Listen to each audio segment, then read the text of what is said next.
भगवत श्री कृष्णाय नमः। ओम नमो भगवते वासुदेवाय।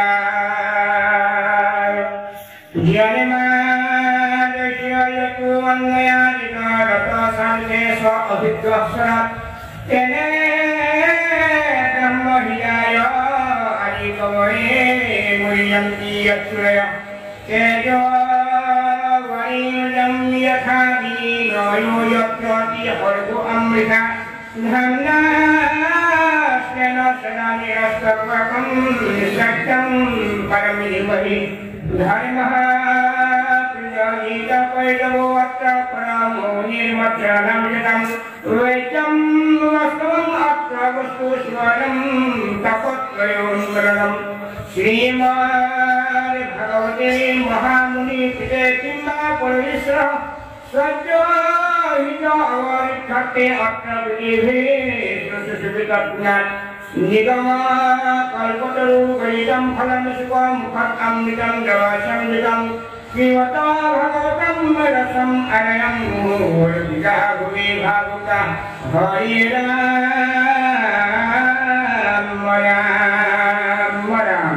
बाबा समस्त আজি প্ৰহ্লাদ চৰিত্ৰ সপ্তম স্কন্ধ দৈত্য শিশুসকলৰ প্ৰতি প্ৰহ্লাদন কৰি যেতিয়া আমি সকলোৱে একোজন একোজন প্ৰকাণ্ড দৈত্যক দিয়ে গতিকে আমাক কেনেধৰণে প্ৰহ্লাদকে ভগৱান কৰা একান্ত সেৱকসকলে দিছে উপদেশ সেইখিনিকে আমি ৰিলেশ্যনটো প্ৰথমতে পাঠ কৰিবৰ কাৰণে অগ্ৰসৰ ইটো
অসমীয়া সমাজৰ পৰমদৰ্শী একখন হৰিনাম ধৰ্মৰ ভেটি প্ৰস্তাৱক নৱবৈষ্ণৱ যুগৰ প্ৰৱৰ্তক জগতগুৰু শ্ৰীমন্ত শংকৰদেৱৰ শ্ৰীচৰণত প্ৰণিপাত জনাই যশৰ লাল শংকৰ কাল নন্দন নন্দন উদ্ধৱৰ বন্দন গোপীৰ মন জগতীৰ ধন গোৱালৰ গোপাল আৰু ভগৱতৰ কৃপাস্বৰূপ সৰ্বজ্ঞ সৰ্বব্যাপ্ত সৰ্বশ্ৰয়ী সৰ্বশক্তিমান परम पुरुष परमानंद परमेश्वर परम कृपालु भगवान कृष्णर वाङ्मय स्वरूप श्रीमद भागवत कथानि प्रणाम जनाय বৈকুণ্ঠৰ কল্পতৰু নাম বস্তু ভাগক কাৰ্যত কৰি দেৱৰ দুৰ্লভ নৰতৰু ধাৰি আদিৰ বৈকুণ্ঠ নাম অনুপবিষ্ট তথা মনস্কিত পৰম শ্ৰদ্ধাৰ ভাল বান্ধৱ আইমাত্ৰী যুৱক যুৱতী প্ৰমুখ্যে শিশুসকলৰ শৰীৰত নিৰ্বিৰাজমান দি পুৰাণভাগ অন্তৰৰ পৰা সেৱা জনাই বিষ্ণু বৈষ্ণৱৰ কথাৰে সমৃদ্ধ ভক্তি জ্ঞান আৰু বৈৰাগ্য বৰ্ধনকাৰী শ্ৰীমদ ভাগৱতৰ কিছু চৰ্চা কৰিবৰ বাবে আগবাঢ়িছোঁ। জয়তে যিসকল উদ্যোক্তা উদ্যোগত তথা বৰ্তমান ৰাইজৰ দান বৰণি দ্বাৰা আজিৰ অনুষ্ঠান ভাগ অনুষ্ঠিত হৈছে, এই সকলোকে শ্ৰীচৰণত আমি আমাৰ শ্ৰদ্ধা সেৱা নিবেদিছোঁ। কাৰণ তেওঁলোকে ভকত বৈষ্ণৱ নিমন্ত্ৰণ কৰি আনি প্ৰভু ভগৱন্তৰ লীলাসমূহ শ্ৰৱণ কীৰ্তন কৰাৰ যি সুন্দৰ এক প্ৰয়াস কৰিছে, যি অনুষ্ঠান কৰিছে, যুৱ ধৰ্মৰ ফালৰ পৰা ইয়াক এক শ্ৰেষ্ঠ কৰ্ম বুলি অভিহিত কৰিছে। ভাগৱতত ব্যাসদেৱে লিখিছে, কৃতয়াত ধ্যায়াত বিষ্ণু ত্ৰেতায়াম যজতে মখে দ্বাপৰে পৰিচৰ্যায়াম কলৌ তদ হৰি কীৰ্তন ভাগৱতী ভগ্ন দ্বাদশ স্কন্ধ ৩য় অধ্যায় ৫২ নম্বৰ শ্লোক ভাগৱত অনুবাদ কৰিছে মহাপুৰুষ মাধৱদেৱে। তেওঁৰ অনবদ্য গ্ৰন্থ নাম প্ৰসাদ যুগ ধৰ্ম নিৰ্ণয় ৩৯৯ পদ যোগা। মহাপুৰুষ মাধৱে লিখিছে, সত্য যুগে ধ্যান, ত্ৰেতা যুগে যজ্ঞ, দ্বাপৰ যুগত পূজা, কলিৰ হৰি কীৰ্তন বিনাই আৱৰণ নাহিকে পূজা। যুগ ধৰ্মৰ ফালৰ পৰা মায়াৰ নিবৃত্তি, পৰম আনন্দ প্ৰাপ্তি, কলিযুগত যদি কিবা সুগম উপায় আছে, সুগম সেয়া হৈছে কেৱল কীৰ্তন একান্ত শৰণ আৰু ভকতৰ সংগত তেওঁৰ লীলাসমূহৰ শ্ৰৱণ কীৰ্তন। সেইকাৰণে সকামেই হওক যেনেকেই নহওক কিয় ভকত বৈষ্ণৱক একত্ৰিত কৰি এনেধৰণে যদি প্ৰভু ভগৱন্তৰ লীলাসমূহ শ্ৰৱণ কীৰ্তন কৰোৱাৰ যি সুন্দৰ সুবিধা কৰি দিয়ে, তেওঁলোক শ্ৰদ্ধাৰ পাত্ৰ, সেৱাৰ যোগ্য। পুনৰবাৰ আমি উদ্যোক্তাসকলৰ লগতে যাৰ আতিথ্য, যাৰ সহযোগিতাত যে অনুষ্ঠান ভাগ অনুষ্ঠিত হৈছে, সকলোকে শ্ৰীচৰণত শ্ৰদ্ধা সেৱা নিবেদিছোঁ। বৰ্তমান ভাগৱত অসমত এক জোৱাৰ দৰে হৈছে, বিপ্লৱৰ দৰে হৈছে। আপুনি ৰাস্তাত ভ্ৰমণ কৰিলে দেখিব, ডাঙৰ ডাঙৰ আজিকালি হৰ্ডিং লগোৱা থাকে, বেনাৰ লগোৱা আছে। অবিৰত ভাগৱত পাঠ, অখণ্ড ভাগৱত পাঠ, ভাগৱত পাঠ আৰু পৰ্যালোচনা, পাঠ আৰু ব্যাখ্যা, বিভিন্ন অনুষ্ঠান আছে। ব্যাসদেৱে লিখিছিলে পদ্মপুৰাণ উত্তৰখণ্ড ভাগৱত মহাত্ম্য প্ৰথম অধ্যায় ১২ নম্বৰ শ্লোকত, এতদস্মাৎ পৰম কিঞ্চিৎ মন শুদ্ধেন বিদ্যতে জন্মান্তৰে ভবেৎ পুণ্যম তথা ভাগৱতম লভেৎ। ভাগৱততকে শ্ৰেষ্ঠ গ্ৰন্থ মন শুদ্ধিকৰণৰ কাৰণে আন একো নাই। আৰু এই হিচাপত চাবলৈ গ'লে, যিটো হিচাপত আমি ভাগৱত শ্ৰৱণ কৰিছোঁ, সেই হিচাপত বৰ্তমান সমাজত আমাৰ ঈৰ্ষা, দ্বেষ, কাম, ক্ৰোধ, লোভ, মোহ এইবিলাক থাকিব নালাগিছিল। কাৰণ আমি ইমান ভাগৱত শ্ৰৱণ কৰিছোঁ। কিন্তু সমাজলৈ যদি আমি চাওঁ, আমাৰ নিজৰ জীৱনলৈ যদি আমি চাওঁ, আমি দেখা পাওঁ যে এতিয়াও আমি কাম, ক্ৰোধ, লোভ, মোহ, ঈৰ্ষা, দ্বেষ ইয়াৰ পৰা সম্পূৰ্ণৰূপে মুক্ত হ'ব পৰা নাই। তাৰ মানে ইয়াৰ ৪টামান কাৰণ আছে। হয়তো ভাগৱত যেনেকৈ শুনিব লাগে আমি তেনেকৈ হয়তো শ্ৰৱণ কৰিব পৰা নাই, এক নম্বৰ কথা। ২ নম্বৰ হ'ব পাৰে, আপোনালোকে যিসকল পৰ্যালোচক বা ব্যাখ্যাকাৰ নিমন্ত্ৰণ কৰি আনে আমাৰ দৰে, আমি হয়তো ভাগৱতৰ তত্ত্বসমূহ শুদ্ধ ৰূপত আপোনালোকৰ হৃদয় স্পৰ্শ কৰিব পৰাকৈ বুজাই দিয়াত বিফল হৈছোঁ। তৃতীয়ত, হয়তো সমাজত এতিয়া এনেকুৱা বহুত আছে যোনে ভাগৱত শ্ৰৱণ কৰিয়ে পোৱা নাই, এইটো হ'ব পাৰে। আৰু চতুৰ্থত, আমি শুনাটো শুনিছোঁ, বুজাটো বুজিছোঁ, কিন্তু আমি সলনি হোৱাৰ অকণমানো ইচ্ছা নাই। যিটো আমি পঢ়ি ৰাখিছোঁ আমি তাতেই ৰাখিম, সেইটোও হ'ব পাৰে। ভাগৱত শ্ৰৱণ কৰিলে শ্ৰদ্ধা সহকাৰে শ্ৰৱণ কৰিবলৈ কৈছে। কাৰণ গীতাত অৰ্জুনক কৈছে ভগৱান কৃষ্ণই, শ্ৰদ্ধাৱান লব্ধতে জ্ঞানম তৎপৰেন্দ্ৰিয় জ্ঞানম লব্ধৱা পৰম শান্তি অতিৰেণ অধিগচ্ছতি। ৪ৰ্থ অধ্যায় ৪৯ নম্বৰ শ্লোক গীতা। হে অৰ্জুন, শ্ৰদ্ধাৱান সকলেহে জ্ঞান লাভ কৰিব পাৰে। আৰু শ্ৰদ্ধা কেতিয়াও বুজিব যেতিয়া আমি কোনোবা এখন গ্ৰন্থৰ মাহাত্ম্যটো গম পাওঁ। আচলতে কি আছে, গ্ৰন্থটো অজস্ৰ আছে, ভাগৱতৰ ইমান প্ৰচাৰ কিয়? নিশ্চয় ভাগৱতত বিশেষ কিবা এটা, যিকোনো এটা কৌতুকেই হওক, যিয়ে হওক, আপুনি এবাৰ শুনাৰ পাছত যিটো সোৱাদ প্ৰথমবাৰ শুনি পায়, দ্বিতীয়বাৰ যদি শুনে তাতকৈ সোৱাদটো কমি আহে, তৃতীয়বাৰ যদি শুনে তাৰপিছত সোৱাদটো আকৌ কমিব, চতুৰ্থবাৰ শুনাৰ পিছত ভাবিব কি একেটা কথাকে কৈ আছে, বাদ দিয়া। কিন্তু ভাগৱতৰ কথাটো বাৰে বাৰে শুনি আছে, মহুৰ গুণাচিকা ৰবি মহাপুকা বাৰে বাৰে শুনি আছে আজি কত যুগৰ পৰা, তথাপিও ইয়াৰ প্ৰতি আৰু বাঢ়ি গৈ আছে, বাঢ়ি গৈ আছে। গতিকে ভাগৱতৰ কিছু এনেকুৱা কিবা মহিমা আছে যিটো কাৰণে মানুহে এনেধৰণে আপোনালোকে আজি বতৰকো নেওচি সকলোখিনি ইয়ালৈ আহিছে কিয় ভাগৱত শ্ৰৱণ কৰিব।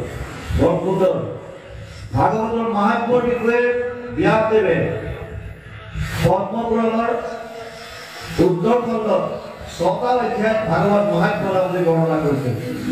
পদ্মপুৰাণ ১৮খন পুৰাণৰ দ্বিতীয়খন ডাঙৰ পুৰাণ, আটাইতকৈ ডাঙৰ পুৰাণখনৰ নাম হৈছে স্কন্দ পুৰাণ, য'ত ৮১,১০০টা শ্লোক আছে। দ্বিতীয়খন ডাঙৰ পুৰাণ হৈছে পদ্ম পুৰাণ, য'ত ৫৫,০০০ শ্লোক আছে। এই পদ্ম পুৰাণৰ শেষৰ খণ্ডত উত্তৰ খণ্ডত ৬টা অধ্যায় ভাগৱত মাহাত্ম্য নাম বুলি কেৱল ভাগৱতৰ গুণ কৰিব লাগে। আমি গোটেইখিনি আলোচনা নকৰোঁ, আজি বৰ সুন্দৰ অধ্যায় এইটো, পদে পদে যাম তাৰপিছত অকণমান খালি বুজি লওঁ। ব্যাসদেৱে লিখিছে যত্ৰ যত্ৰ ভাগৱতী বৰ্ত ভক্তি আদি কাম ভজে তথা শব্দম সমকৰণম তত্ৰিকম তৰুণয়ে।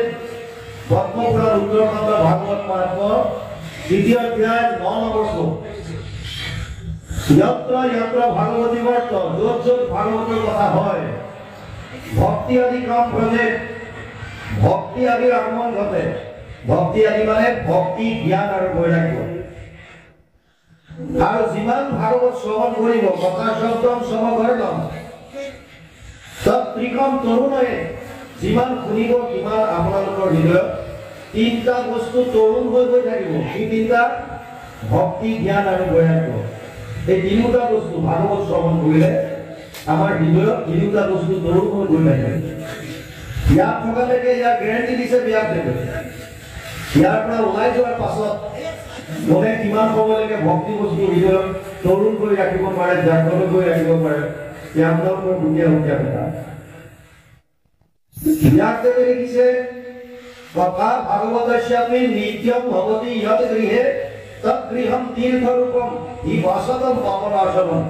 পদ্মপুৰাণ উত্তৰখণ্ড ভাগৱত মাহাত্ম্য ৩য় অধ্যায় ২৯ নম্বৰ শ্লোক। তথা ভাগৱতস্যাপি ভাগৱতৰ কথা নিত্যম ভৱতি যৎ গৃহে, যিখন ঘৰত সদায় হয়। আমি গুৰু সেৱা কৰোঁতে বা যিসকলে আমাৰ এটা অসমীয়া সমাজত এইটো নিয়মে, যদিও গুৰু কৰণ হোৱা নাই, যদিও নামৰ পন্থ অহা নাই, তেওঁলোকেও আপোনাৰ এভাগ পাতি কীৰ্তন পুথি ভাগ ৰাখি ভাগৱত ভাগ ৰাখি সেৱাটো পুৱা গধূলি সকলোৱে কৰে। যেতিয়া আমি সেৱা কৰোঁ তাত যদি অকণমান ভাগৱত কীৰ্তন ঘোষা সদায় যদি কৃষ্ণৰ লীলা সন্মিলিত এখন গ্ৰন্থ যদি আমি পাঠ কৰাৰ অভ্যাস যদি কৰোঁ, ব্যাসদেৱে গেৰেণ্টি দিছে আপোনাৰ ঘৰখন তীৰ্থলৈ ৰূপান্তৰিত হ'ব। আৰু বেলেগে তীৰ্থক্ষেত্ৰ ভ্ৰমণ কৰিবলৈ যোৱাৰ প্ৰয়োজন নাই। সেইকাৰণে গুৰুজনাই কৈছে তীৰ্থ ভ্ৰমণত কোনো কাম নাই। কাৰণ আগতে যিখন সংস্কৃতৰ গ্ৰন্থ, যিবিলাক কঠিন কঠিন গ্ৰন্থ আছিল, আমাক যিখন চুবলৈ দিয়া নাছিল, চাবলৈ দিয়া নাছিল, তেনেকুৱা কঠিন কঠিন গ্ৰন্থ ভক্তি মাৰ্গৰ লগত যিবিলাকত লিংক আছে, সেই গ্ৰন্থসমূহ গুৰুজনাৰ লগতে তেওঁৰ প্ৰপন্ন শিষ্যসকলে অনুবাদ কৰি পানীৰ দৰে ভাষাত আমাৰ আগবঢ়াই দিলে। আৰু আজি আমি ভাগৱত শুনিবৰ কাৰণে বেলেগলৈ যাব নালাগে, আমাৰ ওচৰলৈ আহে ভাগৱত। আপোনাৰ ঘৰত আপুনি নিজে ভাগৱত পাঠ কৰিব পাৰে, শ্ৰৱণ কৰিব পাৰে। আৰু যদি এই কৰ্মটো কৰে তেতিয়া কৈছে আপোনাৰ ঘৰ তীৰ্থলৈ ৰূপান্তৰিত হ'ব। মনত প্ৰশ্ন আহিব পাৰে তীৰ্থ কাক কয়? য'ত ভগৱানে অৱতাৰ ধাৰণ কৰে আৰু বিভিন্ন লীলা কৰে, য'ত মহাপুৰুষসকলে অৱতাৰ ধাৰণ কৰি বিভিন্ন লীলা কৰে, সেই ক্ষেত্ৰসমূহ তীৰ্থক্ষেত্ৰ বুলি কয়। আগতে তাত সন্ত মহন্তসকলে বাস কৰি কেৱল ঈশ্বৰৰ লীলাসমূহ তাত চৰ্চা কৰিছিল। আৰু সেইকাৰণে বাকী দূৰ দূৰৰ পৰা মানুহ গৈছিল তালৈ ঈশ্বৰৰ কথা শুনিবৰ কাৰণে। কালক্ৰমত এইবিলাক একো এটা ব্যৱসায় হ'ল। আৰু গুৰুজনে এইবিলাক বস্তু ৰাখিয়ে আমাক সুবিধাৰ কাৰণে, যাতে ঘৰতে থাকি ঈশ্বৰৰ নাম ল'ব পাৰা, ঘৰতে থাকি ঈশ্বৰে কি উপদেশ দিছে এই কথাখিনি যাতে আমি উপলব্ধি কৰিব পাৰোঁ, সেইকাৰণে তেওঁলোকে অহোপুৰুষাৰ্থ কৰি আমাক এই শাস্ত্ৰসমূহ দি গৈছে। আৰু এতিয়া যদি আমি ভাগৱতৰ শ্ৰৱণ ঘৰত কৰোঁ, আমাৰ যদি জানিব অজানিত কিবা পাপ হয়, আপুনি মই ভাবিব পাৰোঁ যে আমাৰ কাৰণে পাপ একো নহয়, পাঁচ ধৰণৰ পাপ সকলোৰে হয় বুলি প্ৰথম স্কন্ধত লিখা আছে। জলকুম্ভ চুলীয়া বাঢ়নি ঢেঁকী পতা গৃহস্থৰ ঘৰে এই পুনা পঞ্চগোটা। পাঁচ ধৰণৰ হিংসা আমাৰ দ্বাৰা হয়। জলকুম্ভ, য'ত আগতে কলহত পানী থৈছিল, আজিকালি কলহৰ প্ৰচলন নাই, হ'লেও আমি য'ত টেংকত ৰাখোঁ, ৰিজাৰ্ভাৰত ৰাখোঁ, বাল্টিত ৰাখোঁ, পানী য'ত থাকে তাত বিভিন্ন পোক পৰুৱা অজানিতে আহি মৃত্যু হ'ব পাৰে। পৰোক্ষভাৱে আমাৰ দ্বাৰা পাপ হ'ব পাৰে। চুলীয়া মানে চৌকা, জুহাল, আজিকালি গেছ আহি হ'লেও অন্ন ৰন্ধন কৰোঁতে তাতো বিভিন্ন কীট পতংগ, তাত মৃত্যু হ'ব পাৰে। বাঢ়নি, আইসকলে ঝাৰু মাৰোঁতে পোক পৰুৱাৰ মৃত্যু হ'ব পাৰে। ঢেঁকী প্ৰচলন বাৰু কম বৰ্তমান, তথাপিও বিহুৱে সপ্তাহে পিঠা কৰি যোনে মিক্সিত নেমাৰে তেওঁলোকৰ কাৰণে প্ৰচলন। হ'লেও তাতো বিভিন্ন ধৰণৰ প্ৰাণী হত্যা হ'ব পাৰে। আৰু শেষত কৈছে পতা, যিটোৰ পৰা আপোনালোক প্ৰায়বিলাক বাতিতে আজিকালি পতা, কাৰণ পতাৰ প্ৰচলন প্ৰায় কম, চব পেকেট গুড়া মছলা আহিবলৈ ল'লে। আমি খোজ কাঢ়োঁতে বা বিভিন্ন কৰ্ম কৰোঁতে আমাৰ দ্বাৰা অজানিতে, ইচ্ছা নাই, অজানিতে হয়তো কিছুমানৰ মৃত্যু হৈছে, জীৱ জন্তু পোক পৰুৱা, আৰু তাৰ পৰা পৰোক্ষভাৱে যদি আমাৰ কিবা পাপ হয়, সেই পাপৰ পৰা পৰিত্ৰাণ পাবৰ কাৰণেও কলি যুগত যমদূতে, যিজন ধৰ্ম ৰাজ বুলি কয়, দূতক কৈছিল যে ৰামকৃষ্ণ নাম যিটো লয় একবাৰ অতি জনমৰ পাপ ভস্ম হৈ যায়। আগতে এইটো কাৰণে পঞ্চ যজ্ঞ কৰিবলগীয়া আছিল। এতিয়া কেৱল আপোনালোকে ঈশ্বৰৰ নাম ল'লে সেই পাপৰ পৰা অজানিতে বা পাপৰ পৰা আপোনালোক প্ৰায়শ্চিত্ত হ'ব পাৰে, তাৰ পৰা মুক্তি পাব পাৰে। আৰু যদি ভাগৱতৰ সদায় আমি যদি ঘৰত অকণমানো যদি অধ্যয়ন কৰা অভ্যাস কৰি তুলিব পাৰোঁ, চাওক এনেকুৱা অনুষ্ঠান কেৱল মাত্ৰ এডভাৰটাইজ, 3 ঘণ্টাত আমি আপোনালোকক নকওঁ যে ভাগৱতৰ কথাখিনি দিয়াটো অসম্ভৱ, কিন্তু এনেকুৱা কিছুমান কথা ইয়াৰ পৰা প্ৰভু ভগৱন্তই যদি কৃপা কৰে ওলাব, যিখিনি কথাৰ আলম লৈ আপোনালোকে যদি নিজে অধ্যয়ন কৰে, ঘৰত যদি অভ্যাস কৰে, আপোনালোকে তাৰ ফল নিজে উপলব্ধি কৰিব। যিটো আনন্দ বিচাৰি ৰাতিপুৱাৰ পৰা ৰাতিলৈকে আপোনালোক দৌৰি আছে, এই আনন্দ হৃদয়ত উপলব্ধি কৰিব পাৰিব। ই এনেই কোৱা কথা নহয়, ই একেবাৰে সত্য শুদ্ধ কথা। যিটো আনন্দ বিচাৰি আমি দিন ৰাত একাকাৰ কৰি আছো, সেই আনন্দ আমি হৃদয়ত উপলব্ধি কৰিব পাৰিম।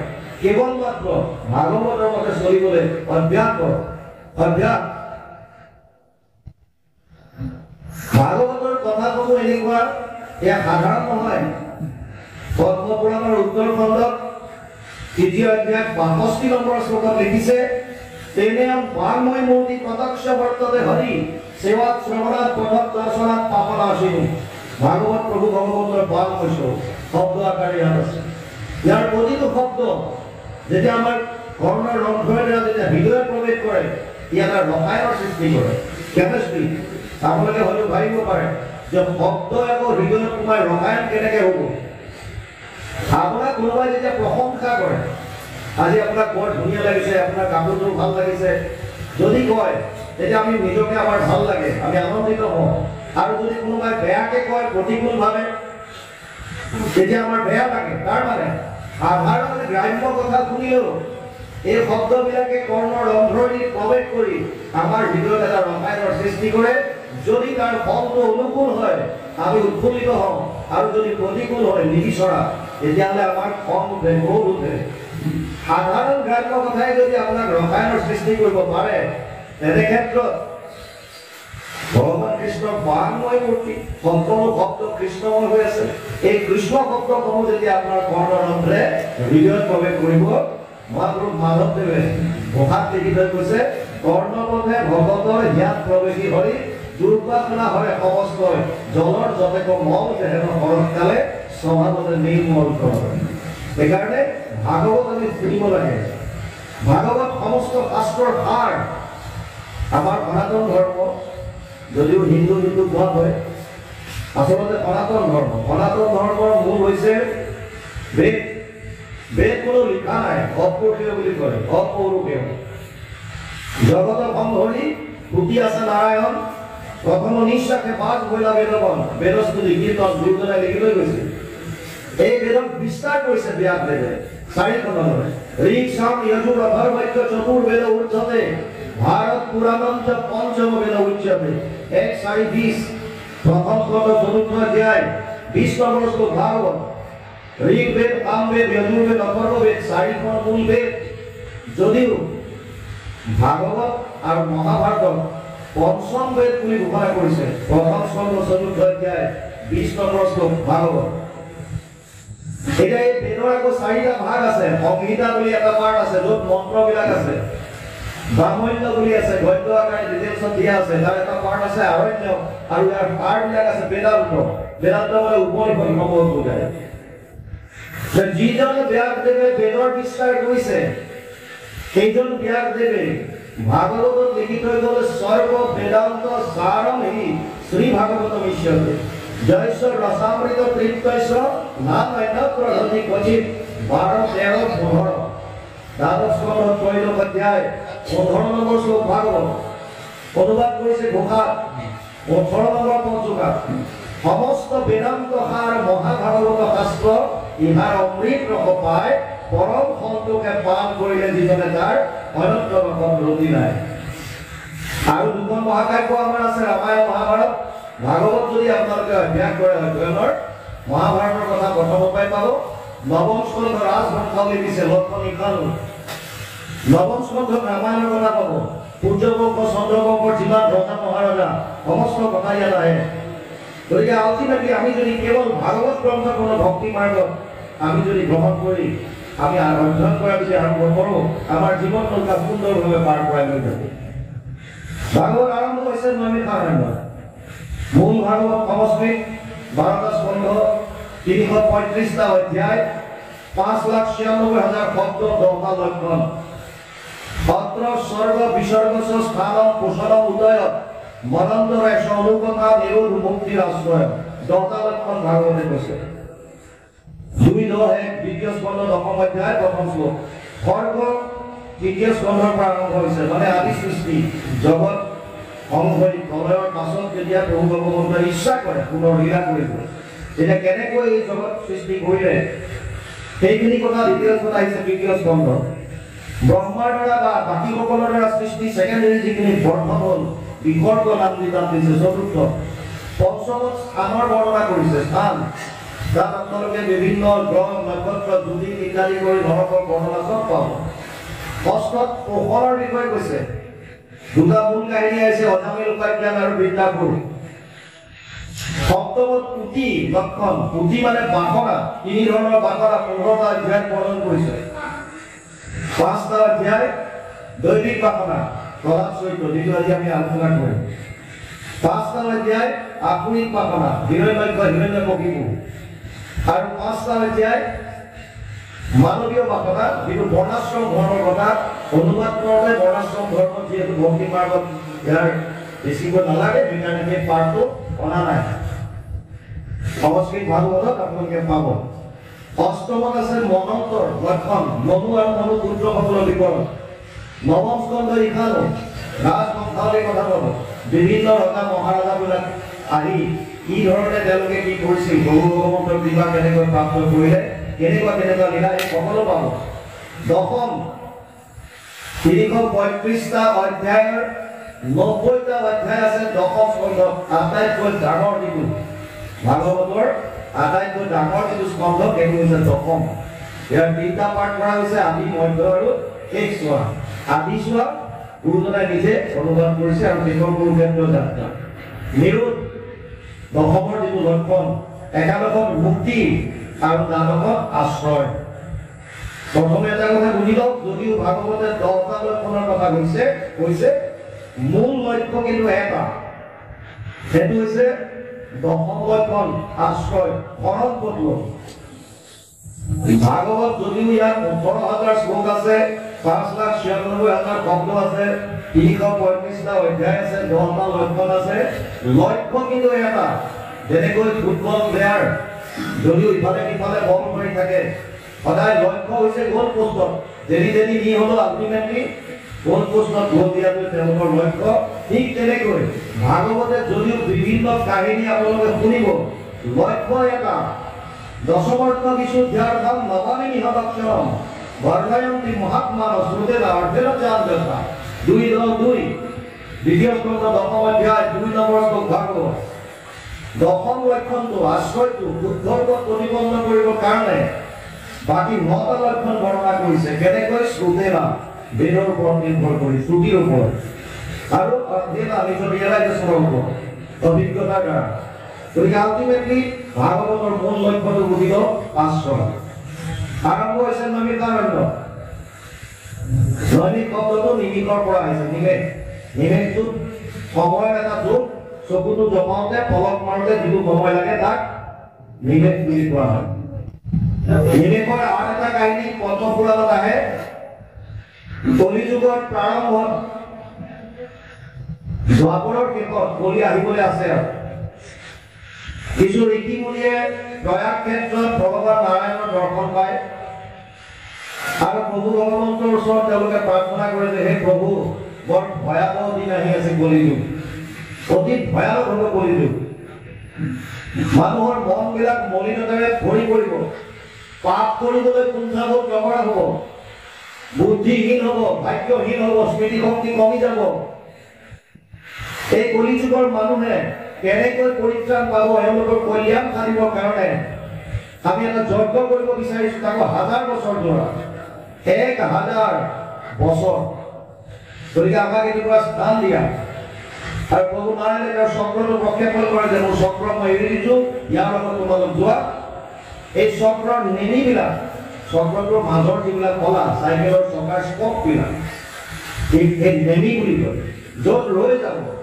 তাত তোমালোকে যজ্ঞ কৰিবা আৰু এসময়ত এই চক্ৰটো গৈ এখন প্ৰকাণ্ড অৰণ্যৰ মাজত এটা ঠাইত ৰৈ গ'ল য'ত নেমিবিলাক পৰিছিল সেই ঠাইখনকে নৈমিষ বুলি কয় আৰু যিহেতু অৰণ্যৰ মাজত পৰিছিল সেইকাৰণে অৰণ্য শব্দটো যোগ কৰি দিলে নৈমিষাৰণ্য হ'ল বৰ্তমান লক্ষ্ণৌৰ পৰা প্ৰায় 50 কিলোমিটাৰমান দূৰত আছে নৈমিষাৰণ্য য'ত এই ঋষিমুনিসকলে ভাগৱতৰ শ্ৰৱণ কৰিছিল তেওঁলোকে 1000 বছৰ যজ্ঞ কৰিলে কিহৰ কাৰণে কলিযুগৰ মানুহৰ কল্যাণ সাধিবৰ কাৰণে কিন্তু একো ফল নাপালে নোপোৱাৰ পাছত ফুটমুনিক ভাগৱতৰ আসনত বহাই দি তেওঁলোকৰ মাজত যিজন কথামৃত পান কৰাত কুশল নৈমিষী সুতমাশীল অভিবাদ্য মহামতী কথামৃত ৰসস্বাদ কুশল সৌনক অভ্যাবিক পদ্মপুৰাণ উত্তৰখণ্ড ভাগৱত মাহাত্ম্য 9ম অধ্যায় 3 নম্বৰ শ্লোক সৌনক কোন যিজন কথামৃত পান কৰাত কুশল শ্ৰৱণ কৰাত যিজন কুশল এজন সৌনক এই 28,000ৰ ভিতৰত যিজন শ্ৰৱণ কৰাত কুশল সেইজনক তেওঁলোকৰ লিডাৰ হিচাপে আগবঢ়াই দিছে আমাৰ হৈ তুমিয়ে প্ৰশ্ন কৰা আৰু সৌনকে প্ৰশ্ন কৰিছে ফুটমুনিক ভাগৱত আৰম্ভ হ'ল সৌনকৰ প্ৰশ্ন সৌনক বদতি শুনা ভূত মহামানী পৰম পাতকী কলি পাইলে হেন জানি আৰম্ভিলো যজ্ঞ আহি সহস্ৰ বছৰ হোম হোমে ধূম্ৰ বৰ্ণ ভৈলা কৰিব যিটো কৰ্ম কৰবাত নাহিকে নিশ্চা আপোনাৰ আয়ুস কৰিলো ব্যৰ্থে নান আমি 1000 বছৰ যজ্ঞ কৰিলো পৰম পাতকী কলি আহিছে বুলি কিন্তু যিটো উদ্দেশ্য লৈ কৰিছিলো তাৰ ফল নাপালো এতিয়া ইয়াৰ বিশ্বাস নাই সেইকাৰণে তন্ত্ৰ অঞ্জসা ঈশ্বৰ মমতায় বিৰিঞ্চিতা মুংসা একান্তত শ্ৰেয় তদনা সঞ্চিত মহসি এক স্কন্ধ নবম অধ্যায় 9 নম্বৰ শ্লোক প্ৰশ্ন কৰিছে কি বুলি মুংসা একান্তত শ্ৰেয় কলিযুগৰ মানুহৰ কাৰণে আটাইতকৈ মুখ্য বা শ্ৰেষ্ঠ বা কল্যাণ সাধিব পৰা মূল কৰ্মটো কি কিন্তু লোক এটা কথা প্ৰথমে ওয়াৰ্নিং দিছে ক্লিয়াৰ কৰি দিছে যে চোৱা তুমি দাহা উপদেশ দিলে হ'ব কলিযুগৰ কিছুমান লিমিটেশন আছে মান যেনে কলিযুগৰ মানুহৰ বয়স আয়ুটো একেবাৰে কম যদি কৈ দিয়ে যে যোৱা 1000 বছৰ তপ কৰিলে পাব 1000 বছৰ নাই 100 বছৰ মাত্ৰ বয়স সেইকাৰণে প্ৰথমে ক্লিয়াৰ কৰি দিলে প্ৰায়েণ অল্পায়ুষ্য সভ্য তলবস্মিক যুগে যাবা মন্ত্র সুমন্দ মতয় মন্ত্র ভাগ্য উপদ্রতা হে পুত্রী 1:10 শ্লোক নম্বর অপশ্রম নবম অধ্যায় 10 নম্বর আগো হে পুত্রী কলিযুগৰ মানুহৰ আয়ু একেবাৰে কম 100 বছৰ বুলি কয় কলিযুগৰ মানুহৰ আয়ু কিন্তু আমেৰিকাৰ এটা এজেন্সিয়ে এনজিঅ'য়ে সাৰ্ভে কৰি পেলাই বিভিন্ন দেশৰ মানুহৰ পৰা উলিয়াইছে যে শতকৰা বৰ্তমান কলিযুগৰ মানুহৰ যিটো আয়ু সেইটো হৈছে ৭৮ বছৰ আজি লেখত যিটো এভাৰেজ বৰ্তমান এতিয়া দিছে আৰু ৭৮ বছৰ হয় ১০০ বছৰ খুব কম পায় কিয় তুমি শাস্ত্ৰমতে ৰচনাৰ কাৰণে আয়ু নিজে নিজে গৈ আছে আৰু যিকি নহওক বেলেগ কথা কিন্তু কলিযুগৰ মানুহৰ আয়ু কম সেইকাৰণে বহুলোকে কৈছে প্ৰায় না অল্পায়ুষ দ্বিতীয়টো কৈছে মন্দ সুমন্দ মতয় মন্দিয় ভাগ্য বুদ্ধিহীন হব ভাগ্যহীন হব কলিযুগৰ মানুহ আত্মা বস্তু কলিযুগত হ্ৰাস পাব মনত ৰাখি যাওক যতচ্চ অনুবিলম ধৰ্ম সত্যম শৌচম ক্ষমা দয়া জলেন বলেন রাজন লক্ষতি আয়ু বল প্রীতি ভারত নিয়ে দ্বাদশ খণ্ড দ্বিতীয় অধ্যায় প্রথম শ্লোক ভারত তাত কৈছে আত্মা বস্তু হ্ৰাস পাব ধৰ্ম সত্য শৌচ মানে পবিত্ৰতা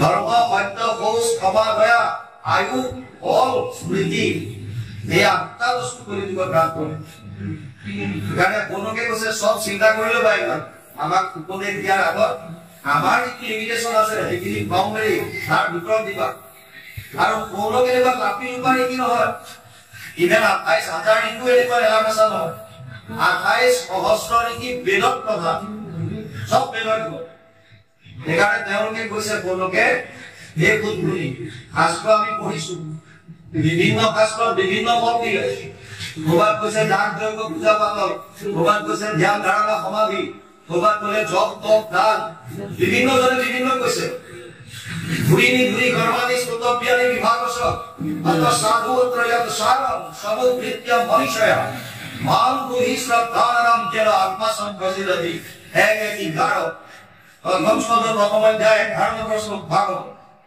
ঘূৰিনি ঘূৰি কৰ্মানি বিভিন্ন কৰ্মৰ কথা কৈছে স্তোত্ৰব্যানি বিভাগস বিভিন্ন ধৰণৰ শাস্ত্ৰ বিভিন্ন ধৰণৰ ধৰ্ম কথা কৈছে সেইকাৰণে কোনোকে কৈছে হে তুমি সমস্ত শাস্ত্ৰৰ যিটো সাৰ এই সাৰটো তুমি উদ্ধাৰ কৰি আমাক কোৱা বান্ধি যাতে আত্মাই শান্তি পায় আৰু তাৰ পাছত তুমিয়ে ভাগৱত আৰম্ভ কৰিলে কলিযুগৰ মানুহৰ কি কৰা উচিত প্ৰথমে ক্লিয়াৰ কৰি দিলে সবে চুংসাম পৰো ধৰ্ম यतो भक्तिर भोक्षते अहेतु की अप्रतिहत जन आत्मा संप्रसिद्धति एक दुई ছয় প্রথম শ্লোক দ্বিতীয় অধ্যায় ৬ নম্বৰ শ্লোক ভাগৱত তাত কৈছে হে ভগৱানে এই সমস্ত কলিযুগৰ মানুহৰ কাৰণে আটাইতকৈ সুগম যদি কিবা মাৰ্গ আছে সেইটো হৈছে কৃষ্ণৰ ভক্তি কেনেকৈ কৰিব ইয়াৰ দুটা শৰ্ত দিছে যি দুটা শৰ্ত আমি মানিব পৰা নাই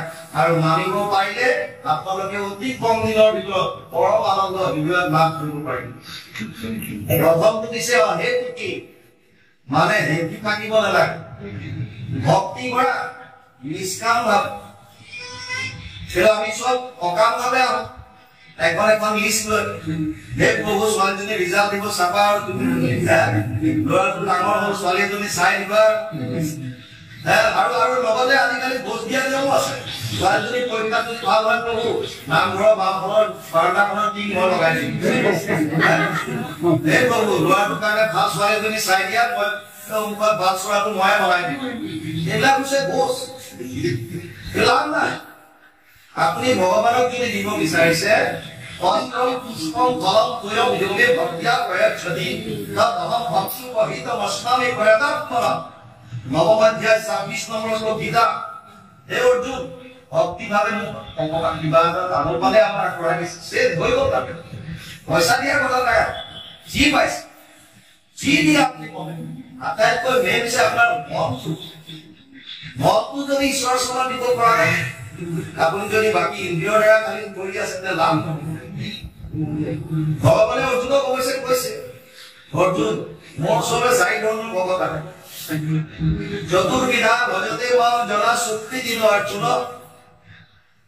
হাৰ্ট জিজ্ঞাসু কৰ্তাৰ্থী জ্ঞানী চ ভৰদাসৱ সপ্তম অধ্যায় ১৬ নম্বৰ শ্লোক গীতা হে অৰ্জুন মোৰ ওচৰলৈ ৪ ধৰণৰ ভকত আহে এবিধ হৈছে পাৰ্থ বিপদত পৰি ৰাম নাম লয় গজেন্দ্ৰৰ টাইপ গজেন্দ্ৰক যেতিয়া গ্ৰাহে ধৰিলে প্ৰথম অৱস্থাত তথাপিও নিজৰ ভক্তিৰ ওপৰত আছে মোক আহিছে গ্ৰাফ আমাৰ পেলাব বিচাৰিছে দেখিলে নেৰবা ভাবিছে নিজৰ আহিবলৈ কি পত্নী ল'ৰা ছোৱালী আহি বচাব আৰু উপায়ন্তৰ হৈ দেখুৱাব ওপৰৰ পদ্মজী পালে থাকা বুলি আহি ভৰি বুলি ঘৰত লৈ পাই তাৰ জিজ্ঞাসু মানে জনাৰ ইচ্ছা ভক্তি কৰিছে জানিব ইচ্ছা কৰে কি কৰিলে যাম কি কৰা উচিত মই তুমি আত্মা কি মৰমাত্মা কি জনাৰ খবৰ পা জিজ্ঞাসু ভাল হৈ আহে এমি লাগিছে অৰ্থাৎ যুগৰ দৰে খালি টকা পইচাৰ কাৰণে বিভিন্ন ঠাইত যায় মানুহ প্ৰভু এইটো ঘূৰি দিয়া ঘূৰি দিয়া এবাৰ এটা ল'ৰাই কৈছে প্ৰভু আজি পকেট খৰচ নাই কিবা এটা কৰি টকা এটা দিয়া 50% প্ৰমাণৰ ক'ৰবাত দাবী আৰু অলপ দূৰ যোৱাৰ পাছত 50 টকা পালোঁ এই 50 টকা উঠাই কৈছে বা তোমাৰ কমিশ্যন আগতে ৰাখিলাম মোৰ